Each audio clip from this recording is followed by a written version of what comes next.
Maintenant, on va passer à la deuxième séquence pour parler des modalités de dépôt et de retrait des plis, d'ouverture des plis et d'évaluation des offres par voie électronique. Et bien sûr, dans le cadre de cette séquence, on va rappeler le périmètre afférent à la confiance numérique et à la sécurité juridique des échanges électroniques.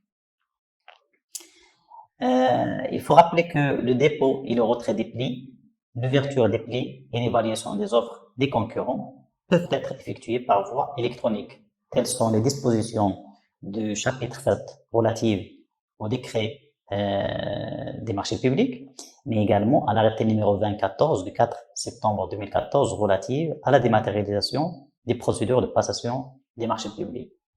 Cette possibilité qui est offerte par la réglementation en vigueur, il concerne notamment les entreprises. Et bien sûr, les maîtres d'ouvrage sont tenus d'autoriser la soumission électronique ou bien la possibilité de réponse électronique dans les conditions qui sont prévues par l'arrêté, notamment son dernier article. Donc, le portail des marchés publics, il respecte amplement la réglementation régissant des marchés publics et les dispositions concernées à cet effet. Donc, nous avons principalement trois acteurs au niveau du portail des marchés publics, à savoir le maître d'ouvrage, l'entreprise et la commission d'ouverture des plis. Bien sûr, il va s'étendre à d'autres acteurs avec les évolutions qui vont être faites sur le dit portail. Donc, pour le maître d'ouvrage, le portail des marchés publics, il permet d'indiquer si la réponse électronique à un appel d'offres, il est permise ou non permise. Cela suppose deux choses. Que nous avons des catégories de consultation qui ne sont pas concernées par la possibilité de la réponse électronique. Je donne un titre d'exemple, le concours architectural qui, bien sûr, n'est pas concerné par la possibilité de la réponse électronique et dans lequel on n'a que la possibilité de réponse physique. Également, nous avons d'autres appels d'offres notamment qui sont financés par des bailleurs de fonds et qui ne sont pas soumis aux dispositions du décret relatif au marché public si les accords du dit bailleur de fonds ou bien l'accord du financement dédié à cet effet stipule qu'il sera fait recours aux dispositions du dit bailleur de fonds et non aux dispositions nationales pour la gestion des marchés publics découlant de l'accord de financement. Dans ce cas, on va déroger à la possibilité de réponse électronique qui est octroyée aux entreprises en ne retenant que la possibilité qui est physique. Je donne à titre d'exemple le cas des marchés financés par la Banque mondiale ou bien la Banque africaine. Donc, pour cette catégorie, il n'y a que le dépôt physique qui est possible. Mais en dehors d'un nombre de cas limités où on n'autorise pas la soumission électronique, l'ensemble des consultations doivent prévoir la possibilité de la réponse électronique. Le maître d'ouvrage également, il doit définir la composition des plis électroniques exigés. Ça veut dire quoi? Ça veut dire qu'il doit s'aligner avec les enveloppes qui sont exigées par le règlement de consultation. Si on prend l'exemple d'un appel d'offres ouvert, donc nous avons automatiquement une enveloppe relative au dossier administratif, technique et additif, et une enveloppe de l'offre financière, de l'offre financière. Et optionnellement, on peut avoir une enveloppe de l'offre technique. Donc, il faut prévoir les mêmes enveloppes qui sont prévues par le règlement de consultation pour éviter le risque d'entacher l'irrégularité de la procédure. Le portail également, il permet de définir les biclés de chiffrement et de déchiffrement du président de la commission d'appel d'offres et des suppléants affectés à la consultation. Dans ce sens, il faut rappeler que les mécanismes de cryptage de l'offre de l'entreprise, ils se font par des algorithmes dédiés à cet effet, ils se font via la clé publique du président ou du suppléant affecté à une consultation.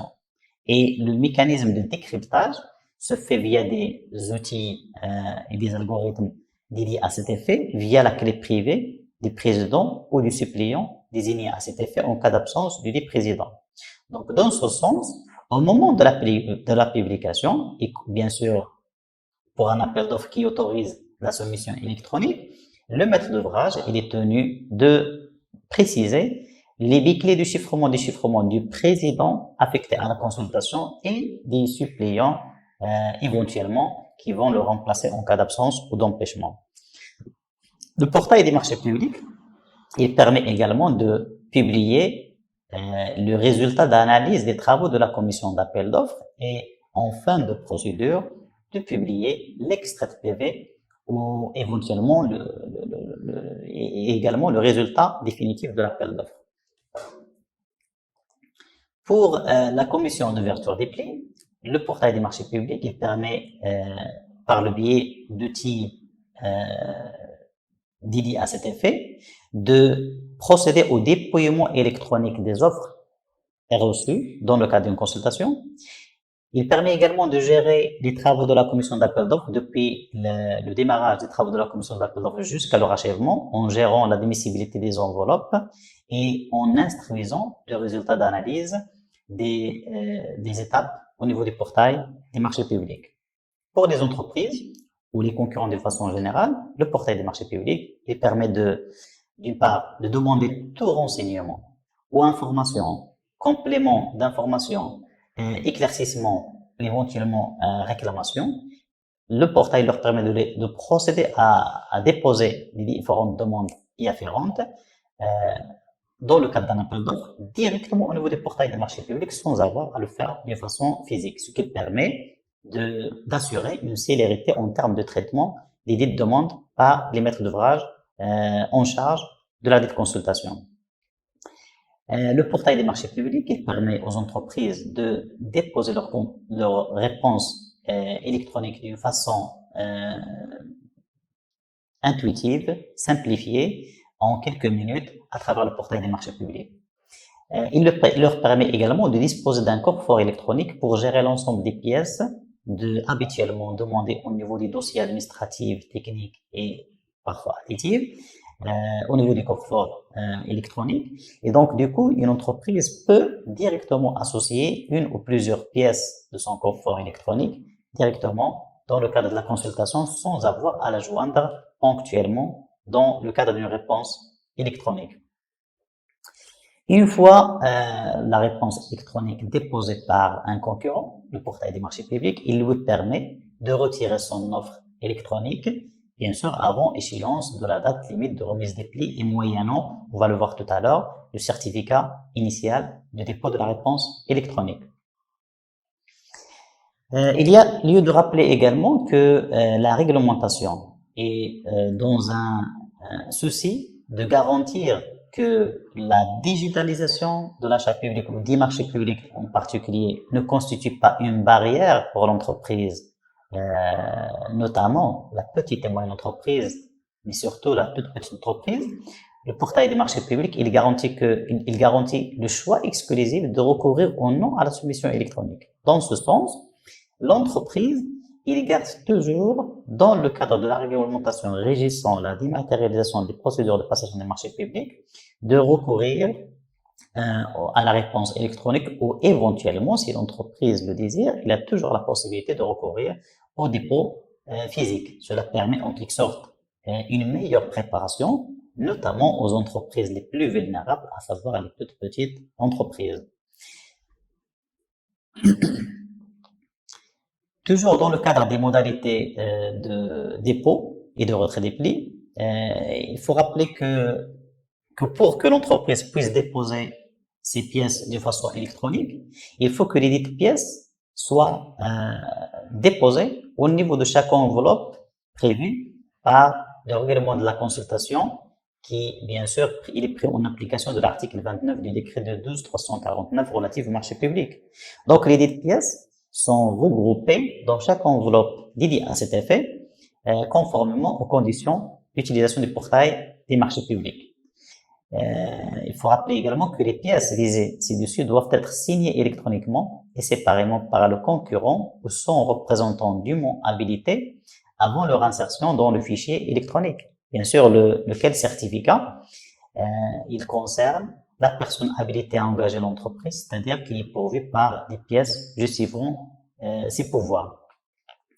et l'ensemble des pièces constitutives de la réponse électronique de l'entreprise, qu'ils soient les pièces qui émanent de l'entreprise ou les pièces externes à l'entreprise, ils doivent être signés électroniquement par le certificat de signature du gérant de l'entreprise.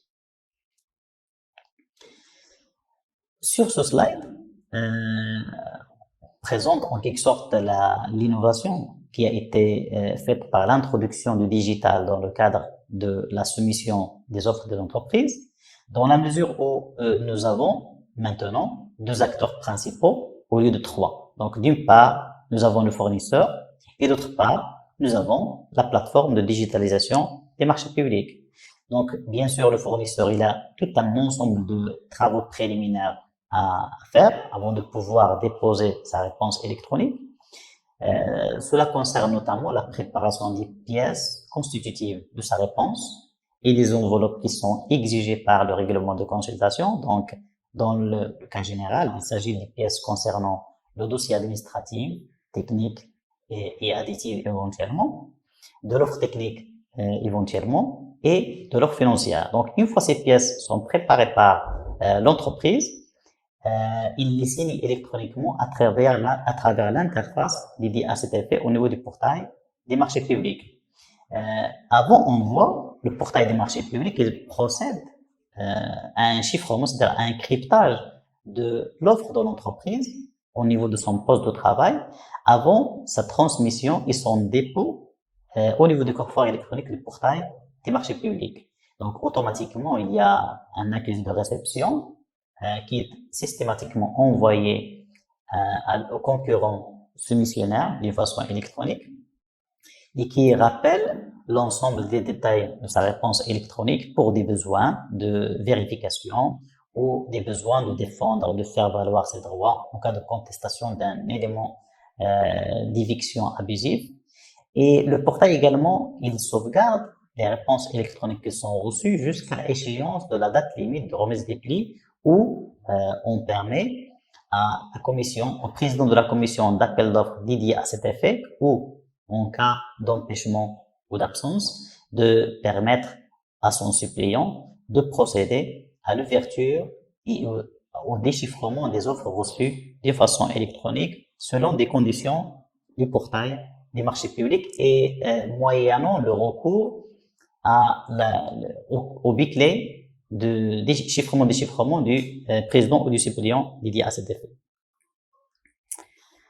Avant de continuer les modalités d'évaluation, d'ouverture et d'évaluation des offres reçues d'une façon électronique, il y a lieu en quelque sorte d'ouvrir une parenthèse sur le périmètre afférent à la confiance numérique, parce que le recours à la digitalisation nous interpelle et interpelle un certain ensemble de notions qu'il faut expliciter et qu'il faut en quelque sorte rappeler dans le cadre de cette présentation. Donc, le chantier de confiance numérique et le chantier notamment de sécurité juridique des échanges électroniques, bien sûr tels qu'ils sont prévus par la réglementation en vigueur, à savoir la loi 5305 et ces textes d'application, notamment les décrets d'application prévus par la loi, il prévoit tout un ensemble de chantiers, de notions qu'il faut en quelque sorte assimiler afin de pouvoir aller de l'avant dans le chantier de mise en place de la digitalisation de l'achat public au sein notamment d'une organisation publique. Donc d'abord, on va rappeler les objectifs et le principe général de la confiance numérique, dans le sens où l'enjeu principal de la sécurité juridique des échanges électroniques est de pouvoir utiliser des documents créés grâce à des procédés numériques comme moyen de preuve, c'est-à-dire en remplacement d'un acte physique habituellement exigé dans le cadre d'une procédure. Donc là, on va rappeler les dispositions de la loi numéro 5305 du 30 novembre 2007 qui a introduit dans le derrière formant code des obligations et des contrats, ça veut dire le DOC, un article, c'est l'article 2.1 qui prévoit que, très important, que lorsqu'un écrit est exigé pour la validité d'un acte juridique, il peut être établi et conservé sous forme électronique bien sûr, dans les conditions qui sont prévues aux articles, notamment les articles 417.1 et 417.2 du DOC. Cela est une première ouverture pour recourir à l'électronique au lieu de l'acte physique habituellement demandé.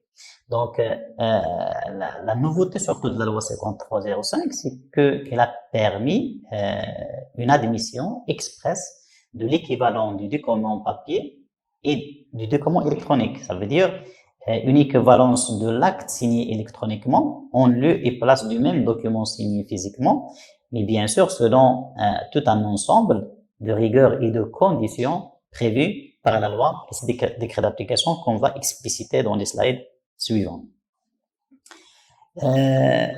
Toujours, comme j'ai dit tout à l'heure, pour permettre en quelque sorte cette opposabilité de l'électronique par rapport à l'écrit, il faut la réglementation.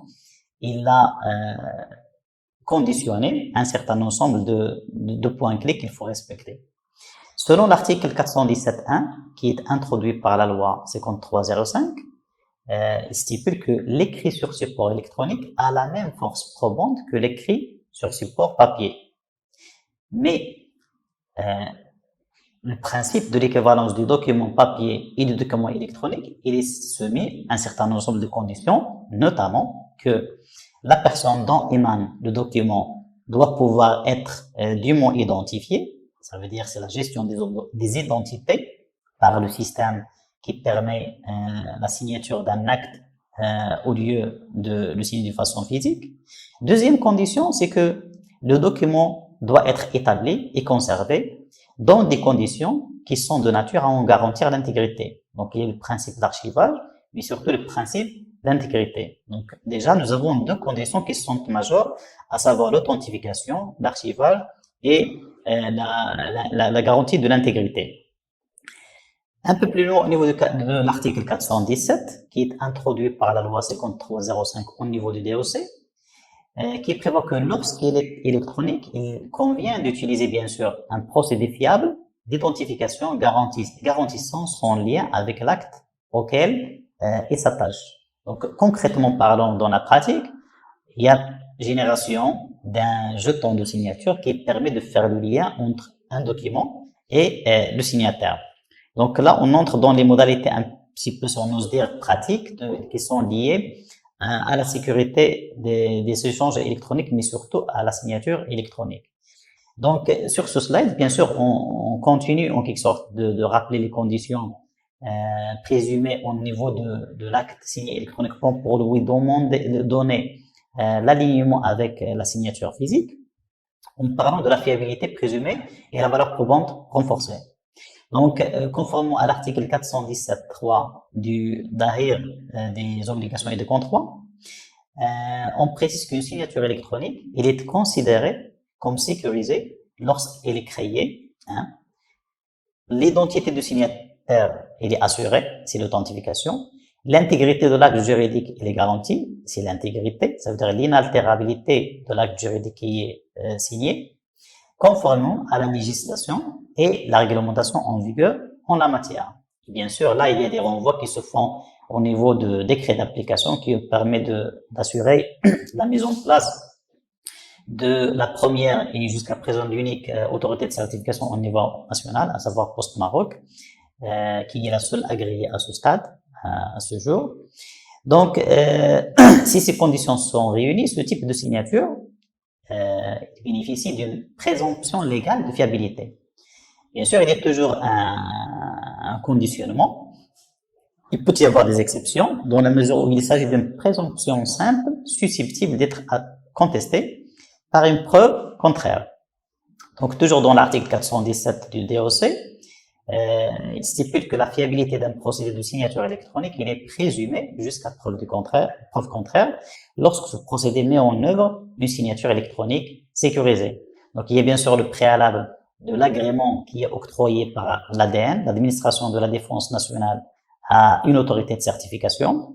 Et dans la mesure où cette autorité de certification, il s'aligne au cahier de charge nécessaire pour lui accorder l'agrément, donc la présomption légale de fiabilité, elle est garantie. Mais bien sûr, toujours s'il y a un contrôle qui est fait par l'ADN et qu'on retrouve que certaines dispositions, bien certaines conditions au niveau du cahier de charge, bien certaines clauses ne sont pas respectées, il y aura une remise en compte de tout le processus de production des certificats, notamment classe 3, par la autorité de certification. Toujours dans l'article 417.3 d'un des obligations et des contrats, tout acte sur lequel est apposée une signature électronique sécurisée et qui est horodaté à la même force probante que l'acte dont la signature est légalisée et de date certaine. C'est très important, l'introduction de cet article au niveau du DOC, dans la mesure où si nous avons un acte qui est signé électroniquement par un certificat de signature électronique sécurisée, ça veut dire classe 3, et qui bien sûr qui est horodaté, la loi lui donne la même opposabilité, la même force probante que la signature légalisée et de date certaine. Donc ce qui est une reconnaissance sans équivoque à l'acte signé électroniquement sécurisé en lieu et place de la signature physique. Donc dès lors que l'acte est signé électroniquement par un certificat de signature sécurisé, ça veut dire classe 3, délivré par l'autorité de certification nationale, en l'occurrence BAD-SN au niveau du Royaume du Maroc, eh bien cet acte de signature, il est équivalent à une légalisation de signature de des documents, ce qui est extrêmement sécurisé. Toujours au niveau des conditions qui permettent d'avoir cette opposabilité renforcée, ou bien cette valeur probante renforcée des actes signés électroniquement en lieu et place de ceux qui sont signés physiquement, on rappelle que pour qu'une signature puisse être considérée comme sécurisée, donc il doit satisfaire l'ensemble des exigences légales prévues par l'article notamment 6 de la loi 5305 relative à l'échange électronique de données juridiques, à savoir être propre au signataire, ça veut dire il est propre à l'identité ou bien l'authentification du porteur du certificat. Il doit être créé par des moyens tels que le signataire puisse garder sous son contrôle exclusif. Donc, dans ce sens, concrètement parlant, l'acte de signer électroniquement exige la production d'un jeton de signature. Et donc, ce jeton de signature, il est il est sauvegardé par la personne qui l'a initié. Donc, il permet de s'aligner avec cette condition. Troisième condition est de garantir avec l'acte auquel il s'attache un lien tel que toute modification ultérieure du dit acte soit détectable. Donc, c'est l'aspect relatif à l'intégrité, comme on a expliqué tout à l'heure. Et donc, on garantit que l'inaltérabilité, en quelque sorte, du document initial signé d'une façon électronique, ça veut dire qu'aucune modification n'a été faite depuis le moment où il a été signé électroniquement jusqu'au moment où il va être consulté par une personne tierce. Et si jamais il y a une modification en quelque sorte de détecter si l'intégrité il a été violée dans le cadre d'un acte qui est signé électroniquement. Être produite par un dispositif de création de signature électronique attesté par un certificat de conformité. Donc, concrètement parlant, les actes signés électroniquement le sont via un certificat de signature électronique délivré par une autorité de certification. Dans le cas d'espèce au niveau national, c'est Poste Maroc, à travers sa structure BAD-SN, lesquels certificats, dès lors qu'ils sont classe 3, donc ils ont la même opposabilité que la légalisation de la signature, comme le prévoit la loi 5305 relative à l'échange électronique des documents juridiques. Donc, le dispositif de création de signature électronique, il consiste en un matériel et au logiciel destiné à mettre en application les données de création de signature électronique, c'est-à-dire le jeton de signature, comportant les éléments distinctifs caractérisant le signataire, c'est son identité, tels que la clé cryptographique privée utilisée par lui pour créer une signature électronique. Donc, dans le cas d'espèce, ce sont des clés cryptographiques qui sont délivrées par BAD-SN au moment de la présentation du dossier de certificat électronique. Donc, le certificat de conformité est délivré par l'autorité nationale d'agrément et de surveillance de la certification électronique après qu'il ait vérifié que le dispositif de création obéit à des conditions strictes, comme le prévoit la loi 5305, notamment dans son article 9, et qui permettent de satisfaire des exigences prévues à l'article 6 de la dite loi. Donc, dans le cas d'espèce, c'est l'administration de la défense nationale qui, après vérification du cahier de charge dédié à cet effet, donne un certificat de conformité ou bien un agrément à l'autorité de certification. À date d'aujourd'hui, nous avons une seule autorité de certification. Il s'agit de Balid Hussein, qui relève de Post-Maroc. On revient aux modalités de dépôt et de retrait des plis d'une façon électronique. Et bien sûr, cela suppose que l'entreprise il a entamé l'ensemble des démarches administratives auprès de l'autorité de certification nationale, à savoir Balid Hussein, et il a acquis son certificat électronique classe 3. Donc, dès lors qu'il a acquis son certificat classe 3, il faut apposer la signature au niveau des pièces constitutives de sa réponse électronique. Donc, la signature électronique de concurrent ou son représentant dûment habilité, il se fait moyennant le certificat électronique délivré par Balid Hussein, bien sûr conformément à la procédure administrative dédiée à cet effet. Les plis des concurrents sont cryptés avant leur dépôt par voie électronique moyennant des outils de cryptage dédiés à cet effet par le portail des marchés publics et d'une façon transparente. Ils sont déposés, bien sûr, moyennant le certificat de signature électronique de la dite entreprise pour permettre de garantir l'intégrité, notamment des plis qui sont déposés, en plus de l'authentification de la personne qui les a initiés. Une fois fait, le portail il génère un jeton de redatage de façon automatique qui est envoyé au concurrent, valant notification légale de la réception de son offre électronique. La signature électronique, bien sûr, qui est délivrée par Balid Hussein, il sert à la signature de l'ensemble des pièces qui sont constitutives de l'enveloppe électronique de chaque enveloppe électronique du concurrent, qu'ils soient les pièces émanant de l'entreprise, à savoir notamment la déclaration sur l'honneur, la note sur le moyen email technique, l'offre technique éventuellement, l'offre financière, acte d'engagement, l'ordre des prix détaillés estimatifs, mais également les autres pièces externes à l'entreprise doivent également être signées électroniquement par le certificat de signature de l'entreprise. Il s'agit notamment de la caution provisoire, des attestations de référence, des pièces complémentaires exigées par le règlement de consultation. Donc l'ensemble de ces pièces sont signées électroniquement par le certificat de signature classe 3 de l'entreprise. L'entreprise ayant soumissionné électroniquement a la possibilité de retirer son pli électronique avant échéance de la date d'ouverture des plis. Bien sûr, le retrait du pli il ne peut être effectué que par le biais du même certificat électronique ayant servi de base à la réponse électronique initialement. Ça veut dire c'est par le biais du certificat de signature électronique classe 3 Balid Hussein de dépôt que l'entreprise peut initier le retrait, ça veut dire la suppression de son pli avant bien sûr échéance de la date limite de remise des plis. Comme pour le dépôt, les informations relatives au retrait sont enregistrées automatiquement au niveau du registre du dépôt électronique visible par le maître d'ouvrage en charge de la gestion de la consultation pour laquelle l'entreprise a déposé son offre de façon électronique.